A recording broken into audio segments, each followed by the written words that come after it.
So good afternoon, good evening, everyone. I'm Rabbi Evan Goodman, Executive Director here at Santa Barbara Hillel. It's a pleasure to welcome all of you to the first live in-person Taubman Symposia event in many years. So thank you for being here.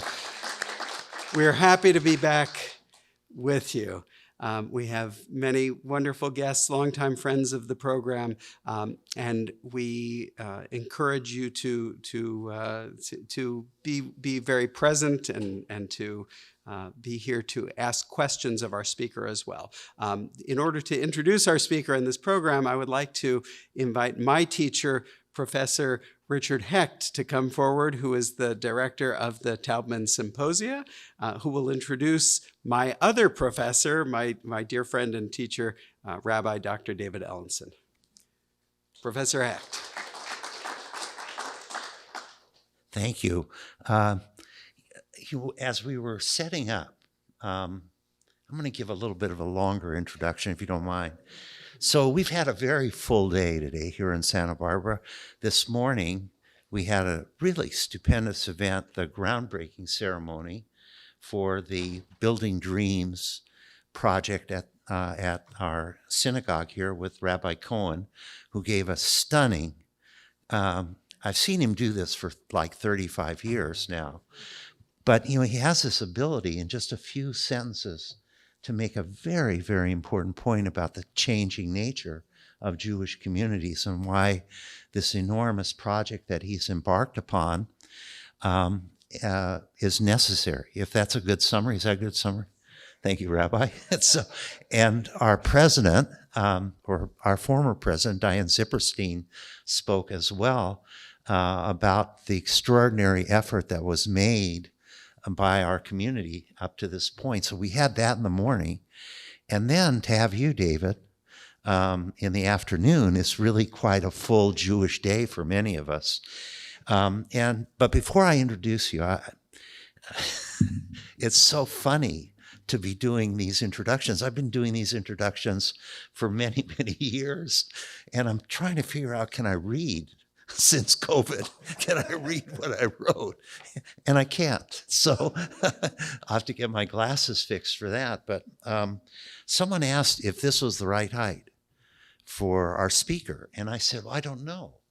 And because I've only met you through Zoom over the past few years. And it's so great to have you in person. So let me just now begin a real introduction to our speaker. So there is perhaps no more contentious issue in the history of the State of Israel than the Knesset's 1950 Law of Return that provides who is eligible as a Jew for immediate citizenship. Nothing more. It's been a long, long battle. And over again, this issue of who is a Jew has been the site of legal and political challenges that have undermined the relationship between world Jewry, us, and the State of Israel. And the debate also challenges the legitimacy of conversions conducted by non-Orthodox rabbis. And that in and of itself challenges the very nature of who Jews who are not Orthodox are and their orientation in a Jewish world. Last year, I had an enormously fortunate event. I heard an extraordinary discussion of this issue of who is a Jew and all of the twists and turns and the legal arguments about who is a Jew in Israel by Professor Ellenson. And I was so impressed by that that I said, I want to invite him to speak here in Santa Barbara. And I wanted also to return in some way to come back to real present events. And to tell you the truth, I'm a little frightened by this, having a real audience in front of you after almost 3 years of many presentations.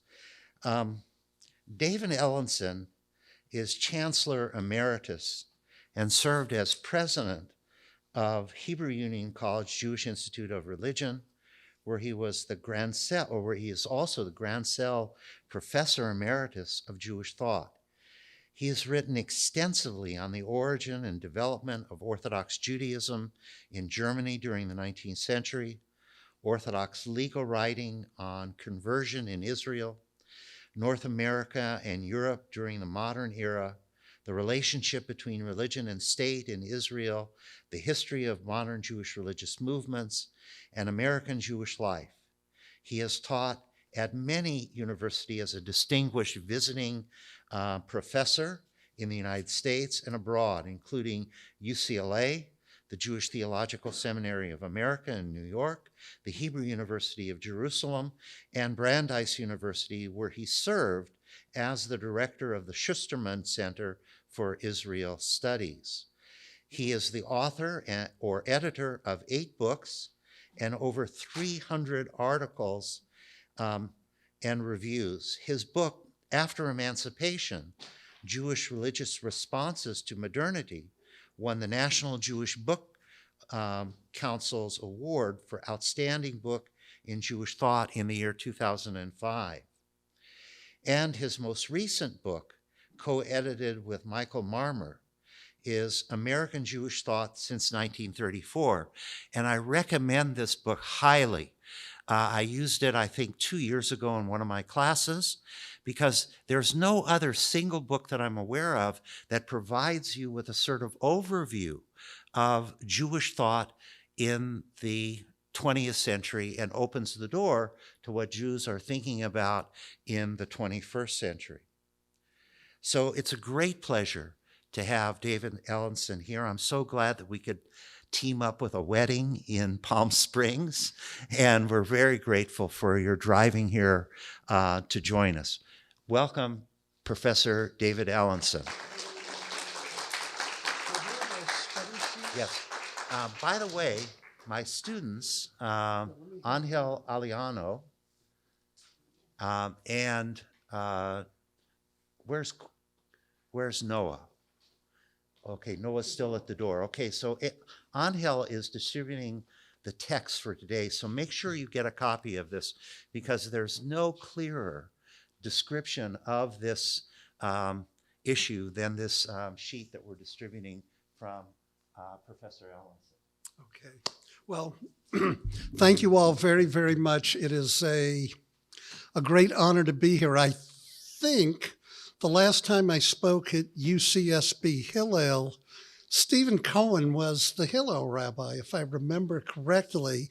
So that was probably either 2 days or 40 years ago. I'm not not sure. And of course, a lot of friends here. I hesitate to mention everyone by name, including persons who were always very supportive, both of the Hebrew Union College and of me on a personal level, colleagues, and I do have to say my dearest, dearest friends, Arthur and Lori, Rabbi Gross Schaefer and Lori Gross. It is a great, great pleasure to be here today. So let's really move on to the topic. We're going to discuss this issue of who is a Jew. To some degree, it's a matter of who is a convert. And again, I'm not certain about what everyone's background is here, but I do want to say that the issue has become more significant recently. When Professor Heck kindly invited me to speak, it was because I had written an article with a woman named Nicole Maor, Nicole, then Maor. She is the lead attorney for the Israel Religious Action Center. And she, over a period of 25 years, has argued all the cases before the Israeli Supreme Court dealing with who is a Jew. So Nicole and I wrote this article together. It was published in Israel Studies, and Richard and Evan, I'll be happy to send a copy of this article off. I can see with all the students here, You probably won't get it till tomorrow, and I suspect, knowing the kind of students you are, it's going to be horrible to have to wait even a day to get this article in order to read it. But I can indicate that if any of you were having problems with insomnia, you can read this article, and oh yeah, okay, you can read this article, and unless you're an attorney who loves reading cases, so Steve Zipperstein may be the exception, and I guess Arthur too. It can be trying, is what I would say. It requires attention to detail. But what I want to do is talk about this case was held a year ago.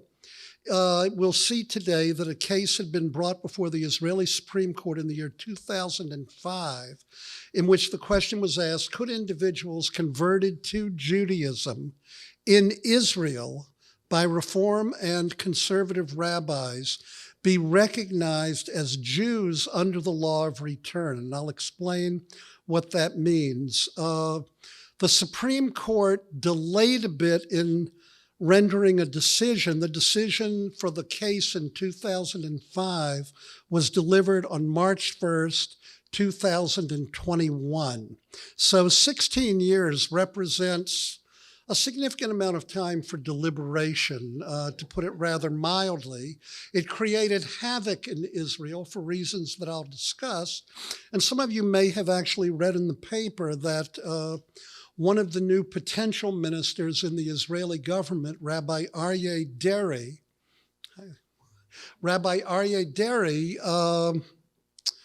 announced when this verdict was issued that he was going to do everything in his power to reverse it. So I will tell you, by the time I conclude this lecture, in which the decision was made by the Israeli Supreme Court to recognize Reform and conservative conversions as valid in the state of Israel, it may be reversed by the Knesset, which may be attempting to undo the power and influence that the Beit Mishpat Elyon, that the Israeli Supreme Court currently holds. It'll be quite interesting to see, but this is our topic today, and the particular case that we'll get to is actually one of the major planks in the platform of many of the ministers in the current Netanyahu government, where they are seeking to, I guess one would say, subvert or abrogate power of judicial review so that a majority of the Knesset alone, meaning the legislature, can make decisions on these matters and not be bound by Supreme Court decisions. But I'll get into all of that in a moment. There are two things you need to know about the state of Israel. And I should say, let me try to go through this, though if any of you have questions or comments while I'm speaking, feel free to raise your hand, though I hope we'll really have time at the end. If I am in the midst of making a certain type of point that will be so insightful that it will transform your life, you should wait and be transformed. But if, on the other hand, you feel you cannot wait, so ask, and the moment will have passed, and you won't be transformed, but you won't know that you weren't. But we can deal with that later. But feel free to ask questions, and I hope we really will have time for this. So let me just start in a couple of ways. One, you need to understand the relationship between religion and state in Israel. In America, freedom of religion traditionally has assumed, and I don't know if it will continue to, it's a more complex topic here as well, but among other things, it meant that there would be no state support for religion. That is not the case in Israel. There is nothing like disestablishment. In other words, we have an establishment clause in our American Constitution in which freedom of religion is guaranteed to all persons, but the state will remain neutral on religious matters. That is not the case in the state of Israel. The state of Israel is a secular state, But matters of personal status, meaning conversion, marriage, divorce, and there are other issues as well, but I'm only going to focus on these issues of personal status. Marriage, conversion, and divorce are in the hands of religious authorities. When David Ben-Gurion established the government in 1948, and Ben-Gurion was the first prime minister of Israel, he affirmed what is called a status quo agreement. Namely, during the Mandate period when the British controlled Palestine, and during the Ottoman period before, matters of divorce, marriage, conversion, burial were all in the hands of the different religious authorities who lived in what was then Palestine. And by that, I mean, if you were Muslim, you would be married by an imam. An imam would determine your status as a Muslim. An imam would be the one to oversee your burial, etc. For Christians, there were certain groups. And for Jews, there were. And the Jews who were in charge of this were parts of the official rabbinate in Israel, which was an Orthodox rabbinate. There was no civil marriage in Israel. No civil marriage in Israel, and theoretically, persons of different religions cannot be married in Israel. David Ben-Gurion made a status quo agreement with the ultra-Orthodox because Ben-Gurion, who was himself secular, thought there was no future for religious Judaism. He also even agreed to support with scholarships ultra-Orthodox students who would study in yeshivot, in Jewish academies. At the time when he made this agreement, there were approximately 10,000 young men. Young women were not allowed to study in these yeshivot. One other point I might make, except this may be too shocking, classical rabbinic Judaism is patriarchal. It does not affirm the notion of gender equality. I don't know if any of you have heard this before, but I just thought I would add this. Ben-Gurion thought, well, the remnants, the Eastern European yeshivot had been destroyed. We'll let these people study in these yeshivot. We'll support them. We're going to give traditional Judaism, as it were, a decent burial. Today, there are almost 500,000 people who study in these yeshivot, and it has tremendous economic and other implications for the state of Israel. And frankly, this current government, a large part of the coalition, are people of ultra-Orthodox Jewish commitments.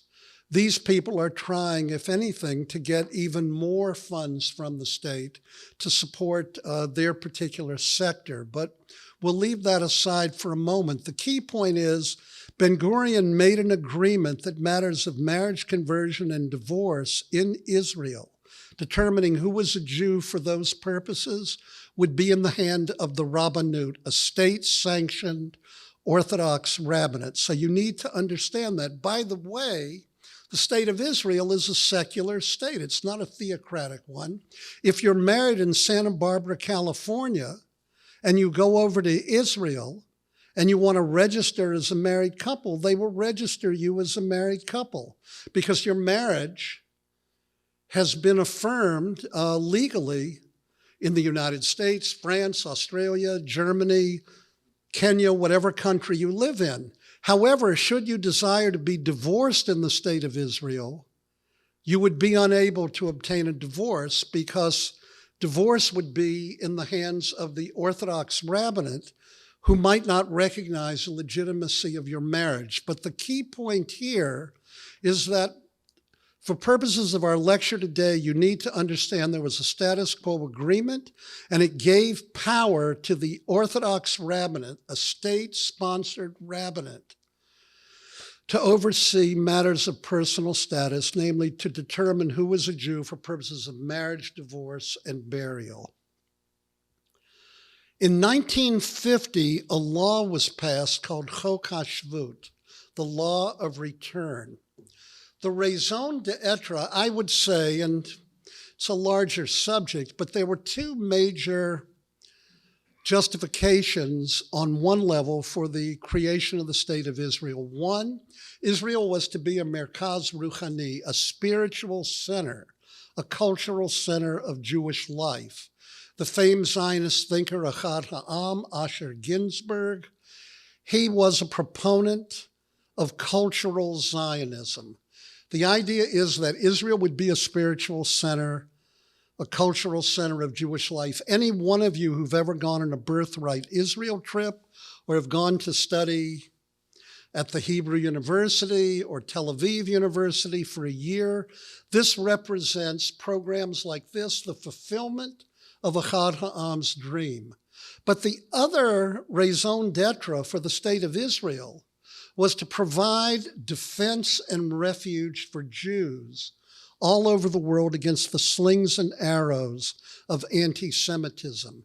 Namely, the penalty for being citizenless in the world, and this would be true of Jews and other groups as well, if you do not have a passport, be a refugee from Southeast Asia, from Cuba, from anywhere, if you do not have a passport, the ultimate punishment for you may well be, because you cannot enter the borders of another country, death depending on where you live. And for Jews in Europe during World War II and in the years before, because they were in effect citizenless and could not enter into the United States or to other countries, and here all you have to do is look at the wonderful documentary done by Ken Burns and his compatriots that's on PBS, you can see that the punishment for many of these Jews was that they could not enter into other countries. They weren't citizens of a sovereign nation that was not going to discriminate against them. So the result of all of that was that these people ended up perishing in concentration camps and elsewhere. As a result, in 1950, 2 years after the State of Israel was born, the Knesset, Israel's parliament or legislature, passed the law of return. And if you look at the papers that we just passed out, it says, the law of return stated quite simply, every Jew has the right to come to this country as an oleh. An oleh is the term for an immigrant, or olah for a woman. Every Jew has the right to automatic citizenship in Israel. This was to prevent any Jew anywhere in the world from being citizenless. So as a result, Israel could serve its role or its purpose to protect Jewish lives anywhere in the world. Any Jew could be anywhere, and they could have an Israeli passport, which would grant them citizenship. Anyone want to comment? I have translated what it says in the Chok HaShvut, the law of return. What do you think might be missing from this? Every Jew has the right to come to this country as an immigrant. Any comment that anyone wants to make on this? What isn't really defined precisely?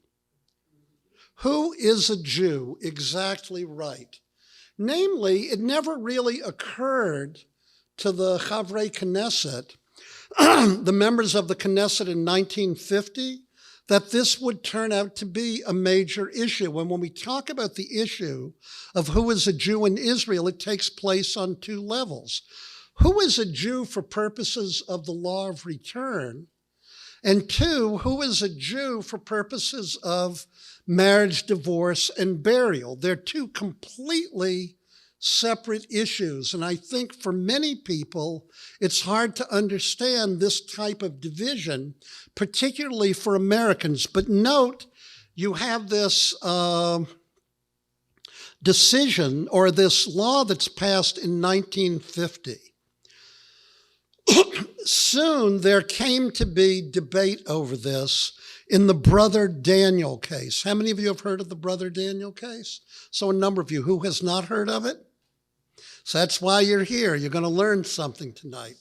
Brother Daniel was a Jewish man named Refusain, and he converted to Catholicism and he became a monk. He converted to Catholicism and became a monk. He had his order station him at a monastery in Haifa. Now, I should also add that under Jewish law, classical religious Jewish law, a Jew, even if a Jew, in quotes, sins, and I put that in quotation marks, Yisrael afal pi shechata, Yisrael hu. Judaism has what I would call a birth dogma. It is not like Protestant or other forms of Christian religion. In classical Judaism, if you are born of a Jewish mother, you enter the world through a Jewish womb, you are Jewish. On one level, there is no apostasy in Judaism. In other words, turning from being Jewish to another religion. Of course, in practical terms, there is apostasy. But technically speaking, if you were born of a Jewish mother, you remain a Jew your whole life. And similarly, if you are converted to Judaism, once you convert, you are Jewish forever. Your Jewishness can never be removed from you. Brother Daniel, who was a Catholic priest or a Catholic monk, wanted to claim Israeli citizenship under the law of return. He said, I'm born of a Jewish mother. I want to live in Israel. According to the halakha, I am Jewish, and therefore I want immediate citizenship in Israel. The Supreme Court decided 4-1 against Brother Daniel. Their position was that the average person in the street, seeing an individual come walking up to them in priest's garb with a crucifix around their neck, that most people would not think such a person was Jewish, but instead would identify that person as a Catholic, as a Christian. Interestingly, the court voted 4-1 to assert that he did not have the right to Israeli citizenship under the law of return. Interestingly, the one justice to vote on behalf of Brother Daniel was Chaim Cohen, who was a great jurist and actually probably the most liberal member of the Israeli Supreme Court. Justice Cohen said that doesn't make any sense. He said, look at the law of return. The law of return just says every Jew. According to halakha, Brother Daniel's a Jew. He should have the right unless the parliament, the Knesset, passes a bill restricting who would be considered a Jew under the law of return. But that this definition is an extremely broad one, and according to Cohen, he met the definition. But the court ruled that he did not. Several years later, in 1968, you had another case with a man named Shalit. Shalit was an admiral in the Israeli Navy. I should say it probably had 3 ships and maybe 1 admiral, but he was an admiral. As a student, he had studied in Scotland, and he fell in love with a non-Jewish woman. They then moved back to Israel. So you have an Israeli Jewish man married to a non-Jewish Scottish woman. They were married in Scotland. Are they recognized as a married couple in Israel by the state? Yes, the state recognizes the marriage. The state has no problem with it at all. For purposes of, so then they have 2 children. There used to be identity cards in Israel. They kind of stopped it in part because of cases like this. And there used to be, well, there are still identity cards, but they used to have two lines, one for dot, religion, and the other for la'um, which I guess I would translate as nationality or ethnicity. Admiral Shalit said, this is how I want my children registered. La'um, what is their nationality, ethnicity? Jewish. What is their dot, religion? Nothing. He said, we don't intend to raise them in any religion. What we want is simply for them to be registered in this kind of way. The court decided initially 5-4 for Shalit, but it created an uproar in the state of Israel. There had been other cases that occurred during this period. By the way, would the Shalit children have been allowed to marry other Jews in Israel? Yes? No. Why wouldn't they be allowed to be married to other Jews in Israel? Yeah, the mother wasn't Jewish. This is not a trick question. It's really pretty simple. In other words, they could be Jewish for purposes of the law of return and for citizenship, but they could not be Jewish for purposes of marriage because that's controlled by the Orthodox rabbinate. And they wouldn't see a child born of a Jewish father and a non-Jewish mother who was unconverted as being Jewish. The other thing that occurred, and I'll just give you just another anecdote, it even impacted David Ben-Gurion. David Ben-Gurion was the secular prime minister of Israel. His son, Amos Ben-Gurion, fought for the British during World War II. He was wounded. While he was wounded, he was in the hospital. Think of Hemingway, A Farewell to Arms. He fell in love with his nurse, who was a non-Jewish woman. The woman in England was converted to Judaism by a German refugee rabbi who later came to the United States named Joachim Prinz. Some of you may know the name Joachim Prinz. He was not only a prominent rabbi in New Jersey, but when Dr. Martin Luther King delivered his I Have a Dream speech, Joachim Prinz was the warm-up act. He delivered a speech to the crowd before Dr. King did. Rabbi Prinz married David Ben-Gurion and his wife. She converted to Judaism with a ritual bath, with a mikveh in accord with Jewish law. They were married and then they moved to Israel. This is where the cases get even more complicated. So Ben-Gurion's granddaughter grew up in Israel.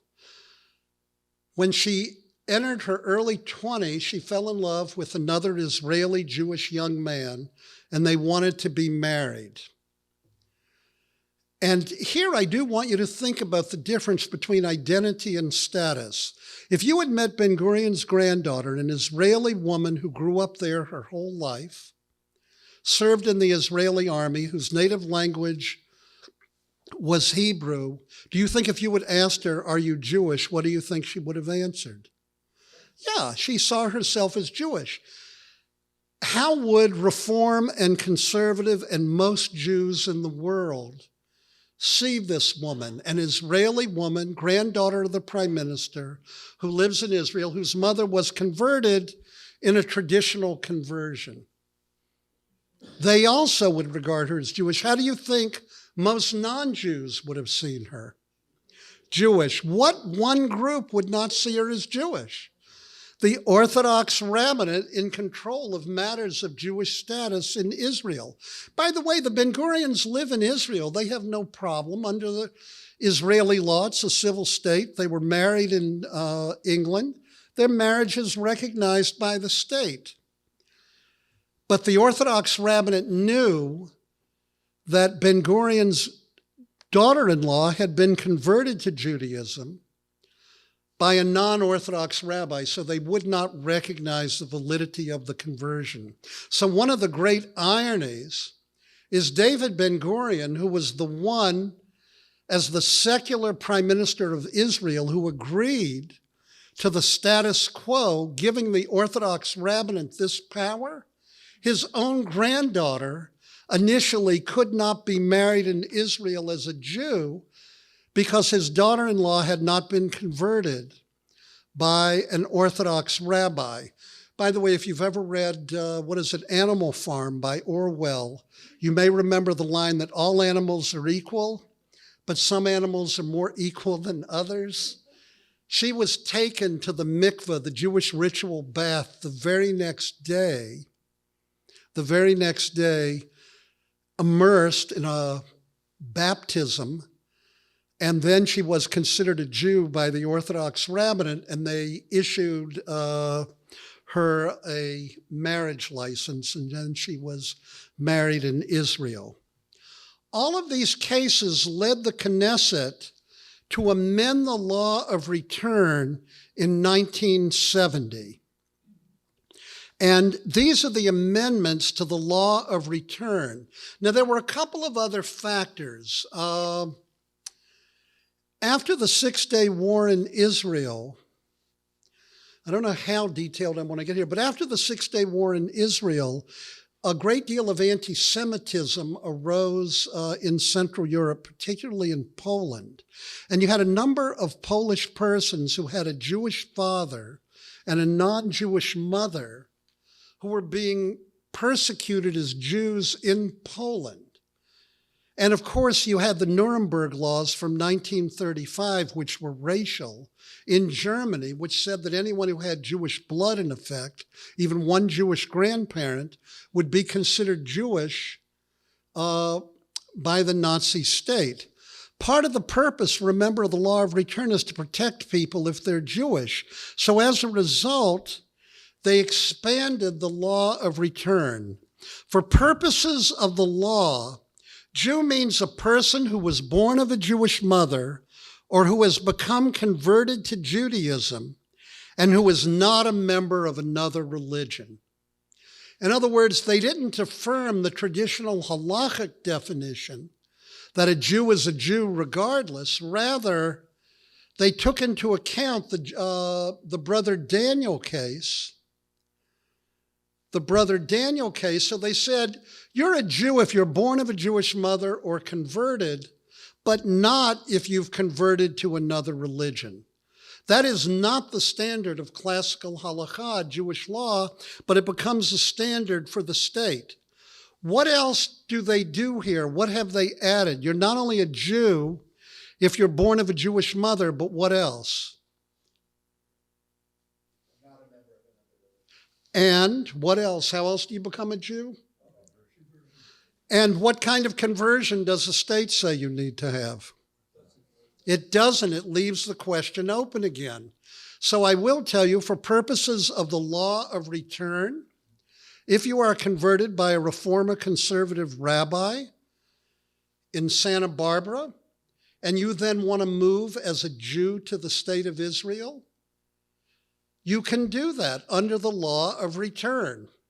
Under the law of return, anyone converted to Judaism by a recognized community is considered Jewish. Where might the problem come in? You would be considered Jewish for the law of return. What would you not be considered Jewish for? For marriage, divorce, and burial. But they add something else. The rights of a Jew under this law and the rights of an immigrant under the nationality law, as well as the rights of an immigrant and oleh under any other enactment, are also vested in the child and grandchild of a Jew. So if you have a Jewish grandparent, you are permitted under the law of return to enter Israel immediately under the law of return. This has come to be a very big issue in Israel because there are approximately 500,000 people today in Israel who are the children and grandchildren of Jews, particularly from the former Soviet Union, who were not raised as Jews and who do not, in many instances, even identify as Jews. Some do, and some do not. But there are hundreds of thousands of people in Israel who are indistinguishable from other secular Jews in Israel, but they do not have Jewish status. So you actually have a country in which technically 8% or more of people who identify as Jews in Israel cannot be married in Israel, nor can they be buried in Jewish cemeteries because they don't possess halachic status as Jews. Is this sufficiently confusing yet? Okay. With all of this said, so you can see how the law of return has now expanded. And one of the things that the current government, some of its ministers say they intend to do is to amend this second statement. Because what they don't want is to allow people who do not identify as Jews, particularly from Russia, the Ukraine, and elsewhere, to have Israeli citizenship as Jews under the law of return. I don't know, again, if they'll succeed in this, but their idea is to attempt to constrict this. So this is the problem Israel is confronting. You know, in a country like America, I don't know if this makes a ton of sense, but I can tell you governments of Israel have toppled or almost toppled over these issues. One other case that doesn't involve whether an individual is Jewish or not, but in 1972, might as well throw this in for the lecture, there was the case of Hanoch and Miriam Langer, the Langer children. How many of you know this case? This is one of the greatest in the history of the state of Israel. There was a man named Mr. Banowski who was a Polish Catholic.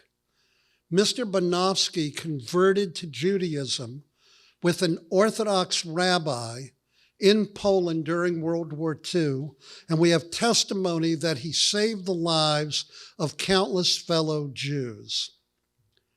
He then disappeared. His wife, Mrs. Banowski, came to Israel. She thought her husband had died in a concentration camp. She married a man named Mr. Langer, and they had 2 children, Hanoch and Miriam.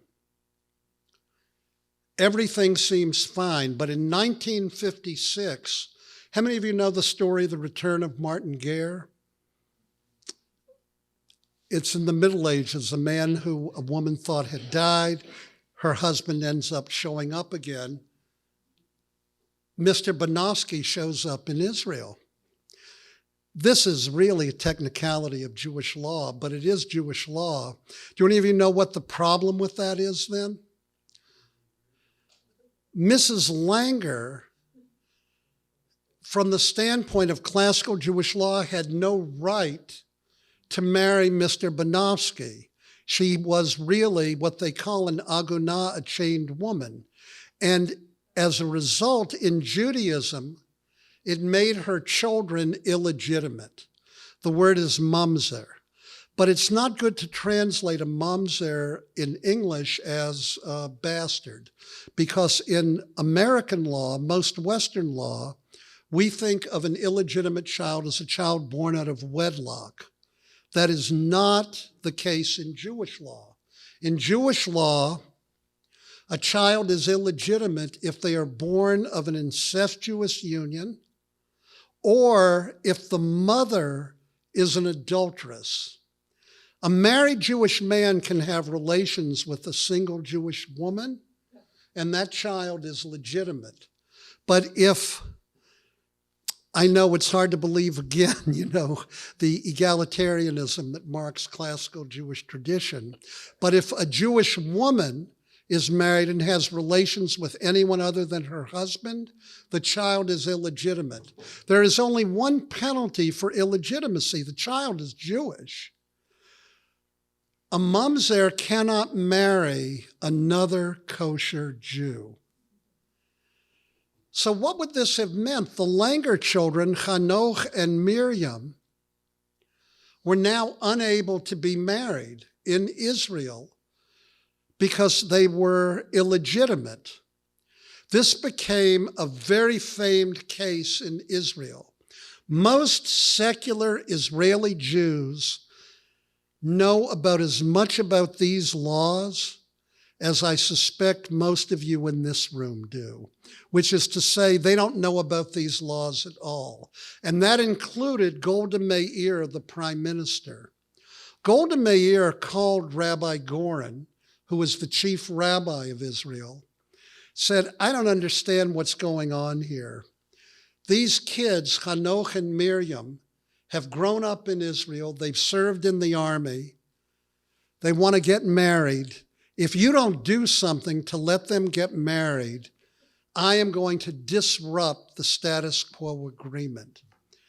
Rabbi Goren then called a secret rabbinic court. To this day, we do not know who sat on this court. He took testimony against Mr. Bukovsky, where they said that Mr. Bukovsky, even though he had converted, was not an observant Jew. And therefore, Rabbi Goren said what that means is that when he pledged to become Jewish and observe the commandments, he was insincere, and consequently, his conversion is invalid. He retroactively annulled, in Hebrew it's bitula gerut lemafreya, he retroactively annulled Mr. Bukovsky's conversion, reversing 2,000 years of Jewish jurisprudence. But how did that solve the problem then? Anybody want to? Because in Jewish law, a Jew cannot marry a non-Jew. It has no legal validity in Jewish law. That therefore meant that Mrs. Langer was never legally married to Mr. Bukovsky. She was therefore free to marry Mr. Langer, and consequently the stigma of mamzerut was taken away from the Langer children. Of course, the solution here was somewhat problematic in that it means theoretically now anyone who converts to Judaism, their conversion could be called into question years, decades after the conversion was conducted in complete opposition to Jewish jurisprudence. But I bring the Langer case up because it illustrates how this became a public issue. I remember in an Israeli newspaper, I don't know, I'm about to call it the Daily News or the New York Post, I'm not sure, Yediot Achronot, when I was a first-year rabbinical student at Hebrew Union College, when this decision was made, ultra-Orthodox rabbis were critical of Rabbi Goren, but the headline was, Harav Goren Yoter Garua Meirav Reformi. Rabbi Goren is worse than a Reform rabbi. So at the time I thought, well, maybe it means something to be a Reform rabbi here, but I wouldn't go on about that. So any questions here about the status quo, the law of return, the two-tiered way in which Jewish identity is determined or Jewish status is determined in Israel, and why this became such a political hot potato? Any questions up to this point? Yeah.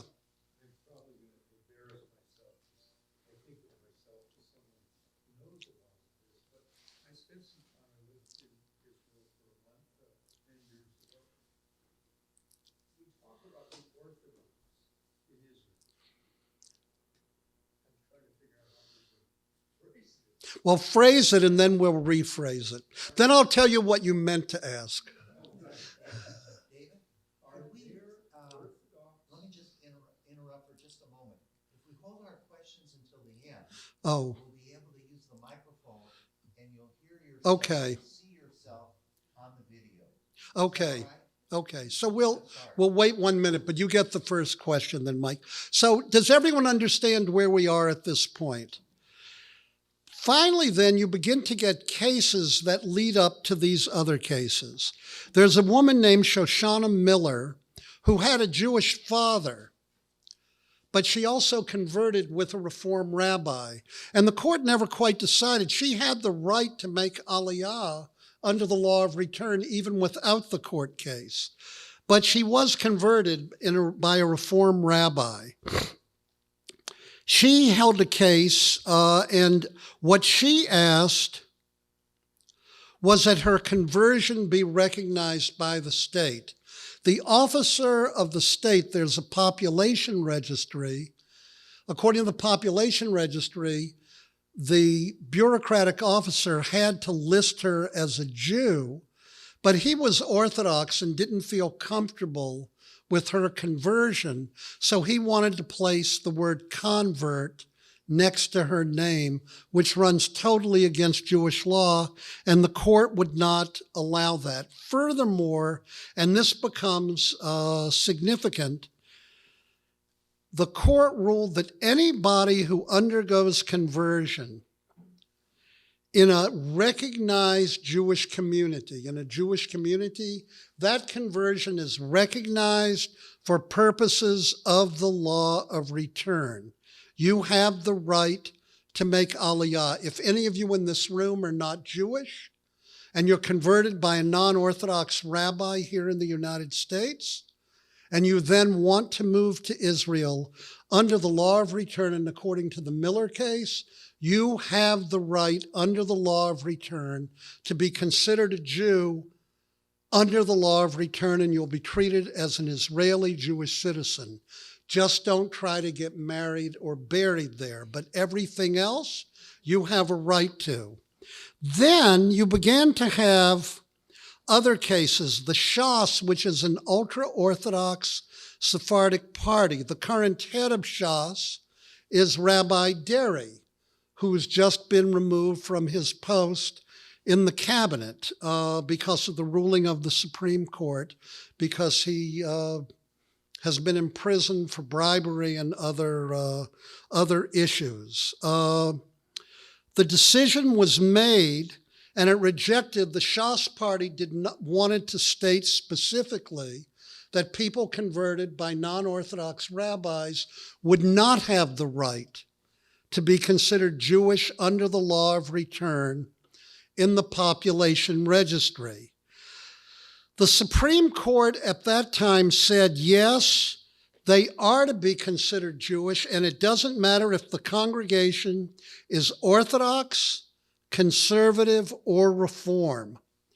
Technically, by the way, what this means, and I'd have to get someone like Steve or Arthur to talk about how this works out in American jurisprudence. The justices of the Israeli Supreme Court, when they said Orthodox, conservative, or Reform, the purpose was to say any recognized Jewish community. Because they said Orthodox, conservative, or Reform, technically, if you're converted by a non-denominational rabbi or a Reconstructionist rabbi, your conversions would not be recognized in Israel. In other words, in terms of purpose of interpretation, the court meant from A to Z, but because it specifically said Orthodox, conservative, or Reform, technically, those are the only denominations who can convert people to Judaism for purposes of the law of return. Now, the Reconstructionist movement, this is just a technicality, is part of the World Union for Progressive Judaism, which is part of Reform, and consequently, I think they do tend to be recognized. But Rabbi Cohen's sister is head of a non-denominational rabbinical college in Boston, Hebrew College, where one of my children is a student. Technically, those conversions technically would not be recognized for purposes of the law of return. Don't you love the law at this point? Then we finally get to this case of Elaine Goldstein or Pesario. Here a woman was converted by a Reform rabbinical court in Israel, and she asked if the state recognized her conversion as valid. In other words, the state was only recognizing Reform conservative conversions conducted outside of Israel. The state made the argument that within Israel, conversions had to be done under the aegis of the established rabbanut, the rabbinic establishment, and therefore conversions conducted by any court other than a court that was part of the Orthodox bureaucracy of the state would not be recognized as valid. The court basically said, in the end, they rejected the argument that only conversions by the chief rabbinate would be recognized, but they would not demand that she be registered as a Jew. They said because they wanted to leave it to the Knesset. Part of the issue is, how do you determine these matters? Should it be the court that determines it, or should it be the legislature, a kind of majoritarianism? So the court, in effect, on one level, ruled for this woman, but in praxis, it would not demand that she be registered as a Jew. The matter was held in suspension. What then began to happen was that Israeli reform and conservative courts, I won't go through all the specifics of the cases, but in several cases, this is what began to happen. Reform and conservative rabbinical courts in Israel began to educate people for conversion. Reform and conservative colleagues then were in touch with colleagues like Steve, Arthur, and Evan, and they said, we've been training, Shoshana Sabra as a convert. She's gone through all our study. Can we send her to Santa Barbara? Will Rabbi Grosshafer, Rabbi Cohen, and Rabbi Goodman sit on a bet din? Will you sign her papers? And then let her come back to Israel. So the question became, were these conversions conducted in Israel? In which case they would not be recognized by the court. Or were they conversions conducted in the diaspora? Because the actual conversion certificate came from the diaspora. And in this case, the court said, yeah, that's fine. So we actually have hundreds of people who were trained in Israel as converts, educated, who went to the diaspora, whether it be England or the United States. Colleagues of Reform and conservative rabbis in Israel signed the documents, and the state then recognized them. In 2005, President Barak, meaning the Chief Justice, ruled that a conversion performed abroad within the framework of a recognized Jewish community has to be recognized for purposes of the law of return. Hence, persons who studied for conversion under Reform and conservative auspices in Israel, but completed their conversions in Reform and conservative rabbinic courts in the diaspora, were eligible to be considered as Jews under the law of return. But the court still would not rule on whether individuals converted in Israel by Reform and conservative rabbis could be considered Jewish. Now, what also began to happen, you had many, many people, particularly from the Philippines, who were coming to Israel during this period to work in a variety of jobs. Many of them wanted to convert to Judaism. Their children were going to Israeli schools. They were learning Hebrew. They wanted to convert to Judaism, but they did not want to become Orthodox. So from the years 1995 all the way to the present day, there have been thousands of people in Israel from Asia, Africa, and elsewhere, and from Russia, who want to be Jewish and converted, but they don't want to be Orthodox. So they've gone to Reform and conservative rabbinic courts. The case initially came in the year 2005, and the Israeli Supreme Court delayed a ruling on whether this could be done for 16 years. saying they wanted the Knesset to make this decision because they knew it would be politically explosive. But now look at the case in 2016. There were a number of individuals who were converted to Judaism by ultra-Orthodox Haredi rabbinic courts.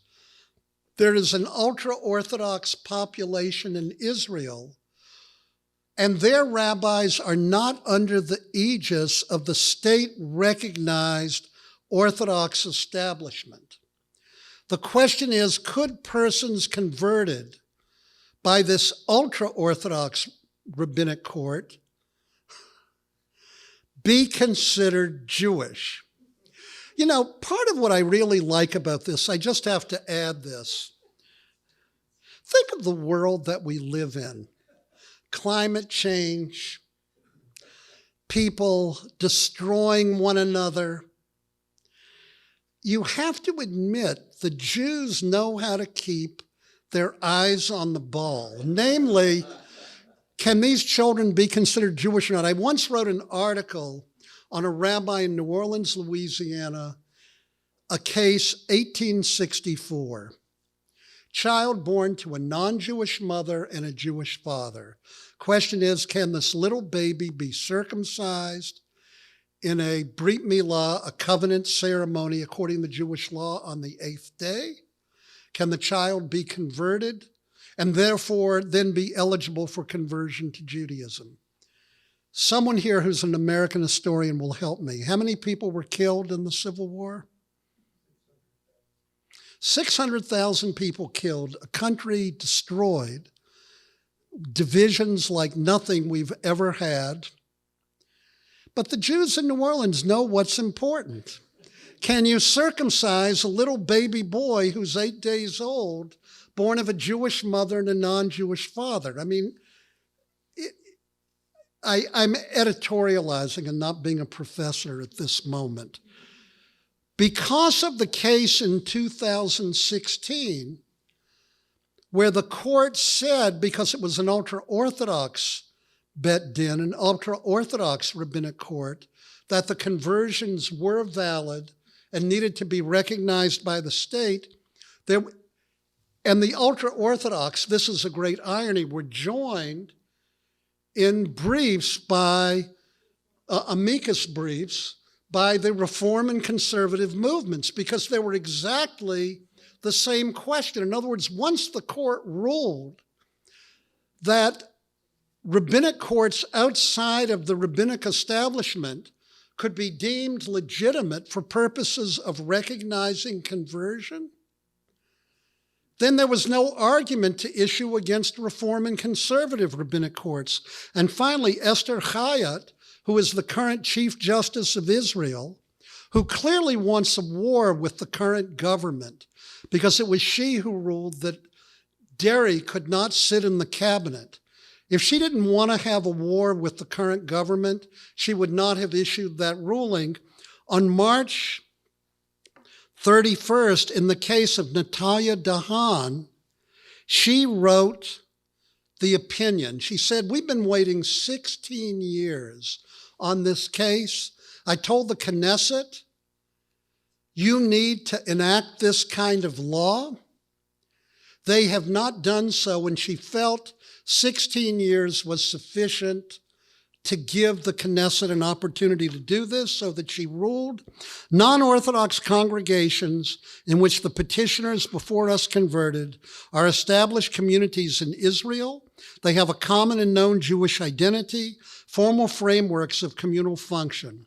The conversion process within them takes place by a religious body that was authorized, these are my translations, that was authorized by the community which it serves according to established standards and after being preceded by a meaningful preparation and study process.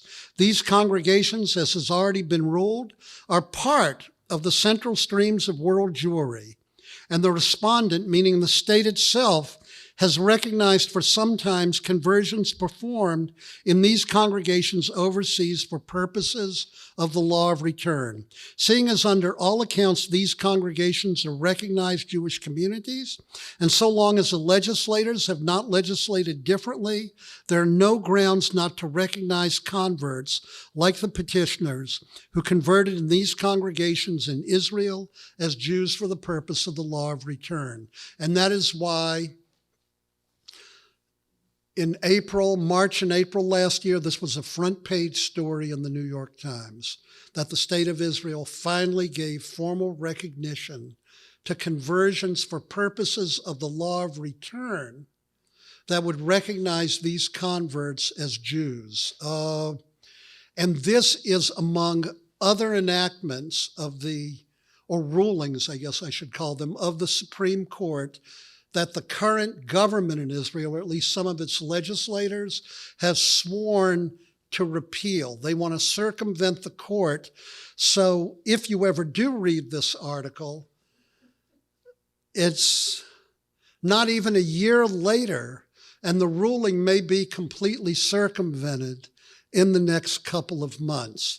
But again, just to summarize, I hope you see that the issue of who is a Jew has, interestingly, that's one way to describe it, been a central part of Israeli consciousness and law for the 75 years of the Jewish state. But it is important to keep in mind that Jewishness operates in two levels in Israel.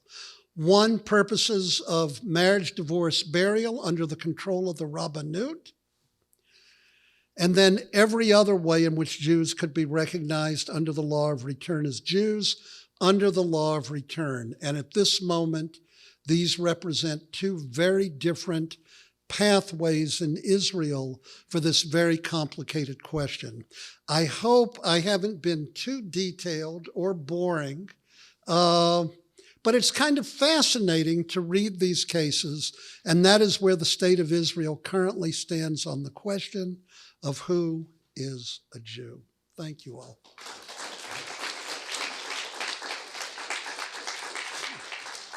So Michael will get the first question, and then we'll turn to students. I'm going to give the microphone to Hillel, and so we're going to take it over there to Michael. Raise your hand, Michael.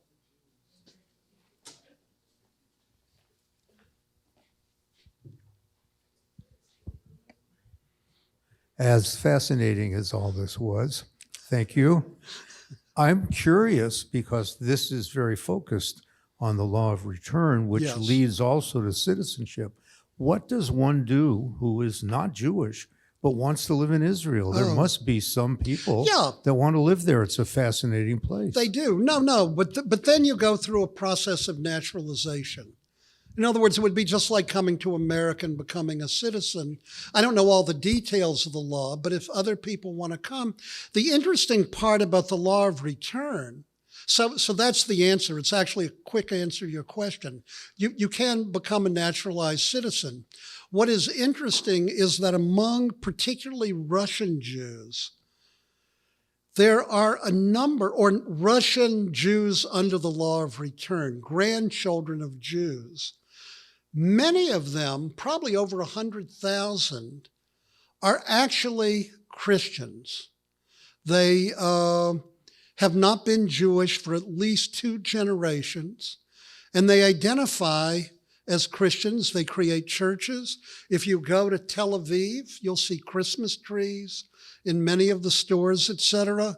It is an impact in some measure of these persons. They have basically chosen to come to Israel because they find life in Russia so intolerable that they would prefer to live in Israel.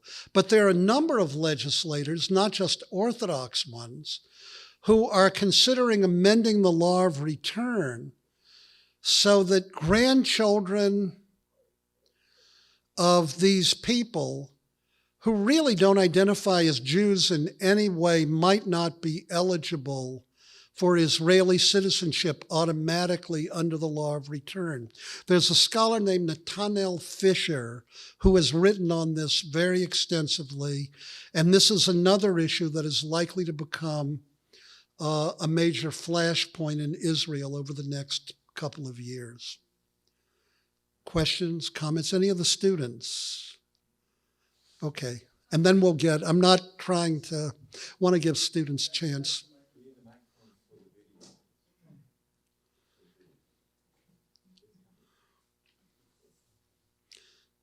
And tell me your name.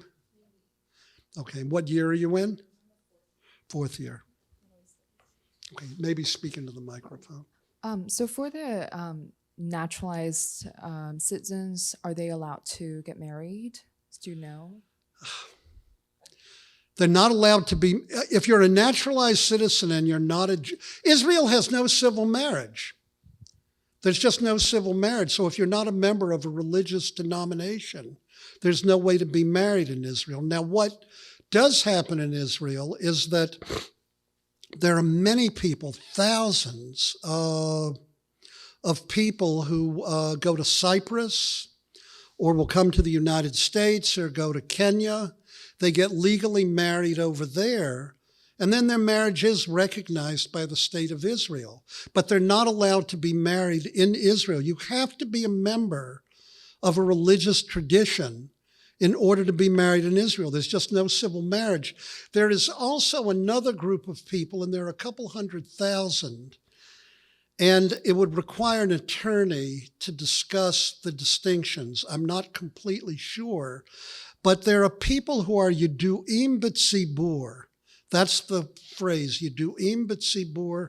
They are known publicly as a couple. In America, I think we would call it a common law marriage. Not in California. I don't know what the term is, but these are people who pay taxes together, they live together, they are in effect husband and wife, but they are not husband and wife. In other words, it is not recognized as a marriage, but it has some kind of status in Israeli law, but it is not a marriage, because part of that is, should they separate, they don't need a divorce. But the answer would be, if you became a naturalized citizen and you were not Jewish or Muslim or Christian, you couldn't be married in Israel. But if you were Muslim or Christian, you could only marry another Muslim or Christian. You couldn't marry a Jew. Though there are any number of people where you have Palestinian Muslims who are married to Israeli Jews, but they have to have been married elsewhere, or one or the other has to have converted to the other person's religion to be married in Israel itself. And Utah, well, that was just, so there used to be at one point, there was a South American country that in order to make revenue would marry people through correspondence. You could have correspondence marriages. Those marriages were, but they were considered legally valid. And so you had a number of people in Israel who did this. By the way, there are a number of Jewish people in Israel who resent what they consider to be kafiyah datit, religious coercion by the state, who will not be married in the state of Israel, even when they're two Jews. They'll either be married outside of the state, or they will have Reform, conservative, or liberal rabbis perform ceremonies that are not recognized by the state. So I have a number of friends in Israel, including Orthodox ones, where their children have been married by rabbis in Jewish wedding ceremonies, but not by rabbis recognized by the state. So their children fit into the category of Yedu'im B'tzibur. They live as a married couple.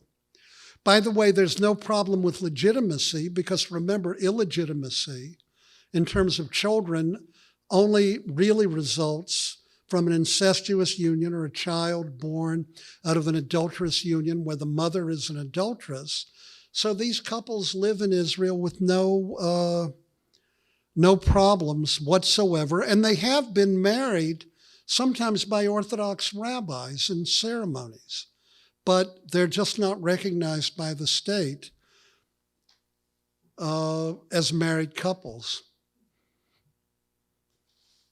Maybe pass the mic. Thank you for a fascinating talk. Let me just put my question in context. So I live in Santa Barbara as a secular Jew. One of my sons is a Haredi rabbi. Another son is married to a woman who converted by a conservative rabbi. And I'm thinking as you've spoken that the issue of marriage is really it's a diaspora issue as well. Yes. Since the different organized groups in Judaism, whether you accept patrilineal descent, are you Jewish? Or if you're converted by a non-Orthodox rabbi, are you Jewish? And can you marry an Orthodox person? And forgetting just Haredi, people who are Orthodox may say, well, I have to marry someone who's Jewish. And under halacha, Right. they're not Jewish. So this is really becoming very much a diaspora issue as well as just an Israeli issue. Right. So the whole issue of who is a Jew for purposes of marriage can be an issue in the diaspora as well.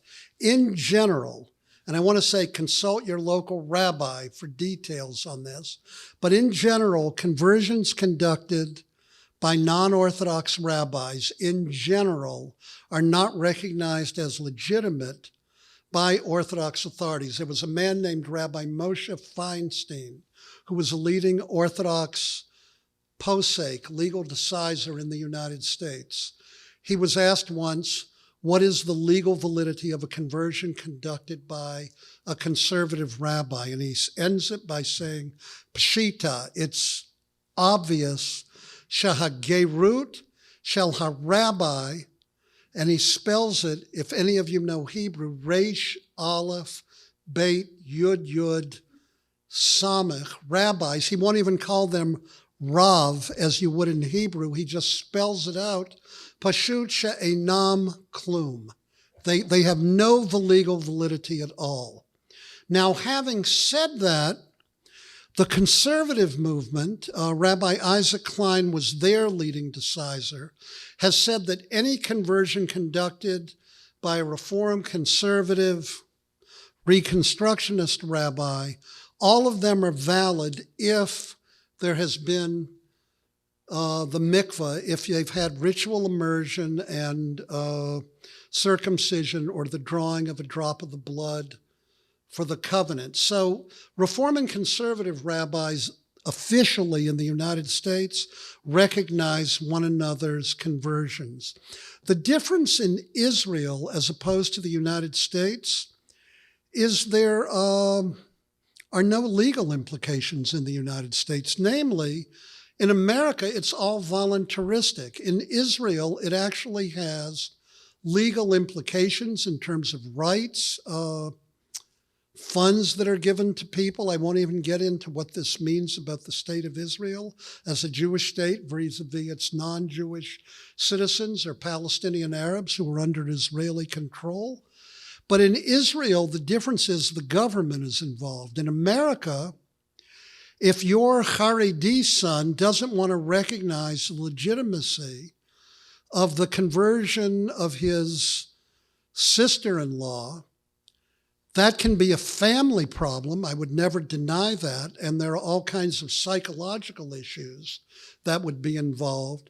But it has no implications vis-a-vis the government. In Israel, that is what the difference is. In America, it's voluntaristic, and that tends to make a great deal of difference. I mean, speaking personally, I was raised as an Orthodox Jew, and I'll just speak for myself, really not for any of my colleagues. It does not bother me when Rabbi Feinstein says a conversion I would now conduct as a Reform rabbi is meaningless, or legally meaningless. That's his right to that. What I resent is when the government would support his legitimacy over my legitimacy. I just don't want the government to make those decisions. And that, I think, is an important distinction to make. But I know not even all of my colleagues agree with me on that. So, Ira, wait, let me just ask, are there any students who want to ask questions? I just want to, it's all clear, right? And Professor Hecht will give you 100 on your exam later. Okay, Rabbi Yudevan. By the way, you could sit on the bet din as well. I wouldn't. I think my license has expired. Oh, okay. Well, I'm here today to quiz you on that. So. You take anecdotes as well as questions. Just to, And what if I said I don't? Never mind. I'm kidding you. I turned it into a question. Don't you agree? Just to highlight your suggestion, and it's more than that, that there's a ridiculous aspect to all of this, is Brother Daniel, Yes, who applied for citizenship on the basis of halakha. right. He was affirming the Orthodox position. Yes, And he showed up in court in a cassock and a robe and a monk's outfit and a cross around his neck. That was a bit of an embarrassment for the Orthodox to be defending that man's right to be called a Jew. The second thing is the Shalit decision inspired, provoked, set off an attempt by the Orthodox to amend the law of return by right. putting in conversion al pil halacha, according to the halacha. Yeah, but that wasn't ever done. No, I know that's, Yes, and this happened in 1973, at the same time that the Yom Kippur War broke out, Right. and it roiled the country, and had Nasser was gone, but now Sadat was there, and it highlighted Israel's vulnerability, and Israel, of course, eventually prevailed. On one of the trucks bringing soldiers back from Syria, there was written by the soldier, "Who is a Jew? Ask Sadat. He knows." yes. Well, those are good anecdotes. You know, I will say in another book that hasn't really become a bestseller, one of my earliest books dealt with Orthodox rabbinic responses to apostasy. Don't forget what I said earlier, in Hungary in the 1860s. And my mother, who adored me and loved me, looked at this book and said, only in the way a mother who loves you can, said, a lot of people won't read this, will they? And I went, no, a lot of people won't, but I said it will be read for 100 years, because probably one person a year somewhere in the world for the next century might be interested in this topic. And this will be the only thing ever written on it. But I did write a book with Danny Gordis, who is actually fairly well known, published by Stanford Press, called Pledges of Jewish Allegiance.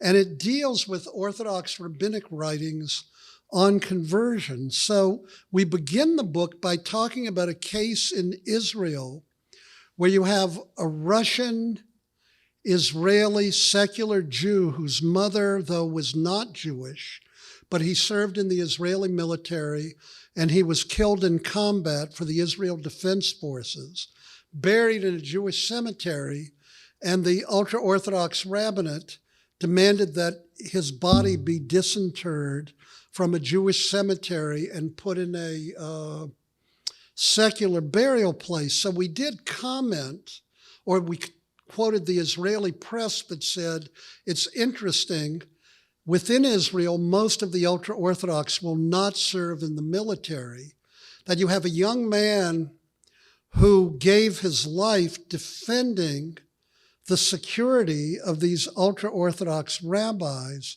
who then wished to deny him burial as a Jew within Israel. These things outrage the secular Israeli population. By the way, one last comment is that this entire issue is, of course, an internal Jewish discussion. We have not talked here tonight at all about issues of Israel in terms of Palestinians or other kinds of questions that often capture the attention of people. So I just want to make that clear. Tonight, we're simply talking about how Jews within Israel, as it were, treat other Jews from a legal perspective in regard to this question of who is a Jew. But I hope you can see, even with the example of David Ben-Gurion's granddaughter, the answer to the question of who is a Jew, I'm going to just say it depends. It depends on what you're asking. A number of years ago at Brandeis, when I taught there, I did a class on who is a Jew. And at the beginning of the semester, there was a young woman who said, well, who is a Jew? And I said, well, come for the next 15 weeks, 30 lectures, and you'll see there are a variety of answers. But I want to really thank Professor Hecht for the invitation tonight. And it's a rather, to some degree, esoteric issue, but I hope as you read newspaper articles in the coming months, and the whole issue of what should the role of the Supreme Court be in Israeli life, given the reality of Israeli politics, this question and this article is a major source of controversy. And again, many of the members of this new coalition are determined to subvert or annul or cancel this ruling by the Supreme Court last year. So I want to really thank you all. It's been great to be in Santa Barbara again and see so many. David, let me just thank you. I'm really happy you came for this wedding in Palm Springs so that we could drag you up here to Santa Barbara. I just want to say thank you to Evan Goodman, who has allowed us to use Hillel this evening. And also, I hope that you won't mind if for the next 4 Taubman events, we go back to Zoom. So on the 5th of February, Ambassador Martin Indyk will be speaking about his book, Master of the Game, Henry Kissinger, during the 1973 Yom Kippur War. And Steve Zipperstein, our colleague from UCSB and UCLA and Tel Aviv Law School, will be his formal respondent. Then after that, we're having a virtual luncheon. You have to prepare your own lunch with Rachel Barenbaum. This is better. I get a dinner tonight. So. Rachel Barenbaum, and on her new novel, Atomic Anna, about the Ukraine and nuclear developments there.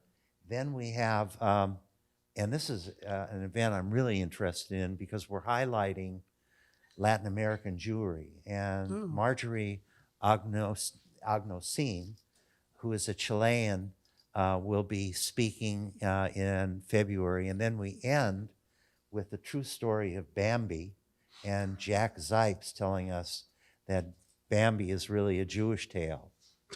So David, thank you very, very much. Thank you very much.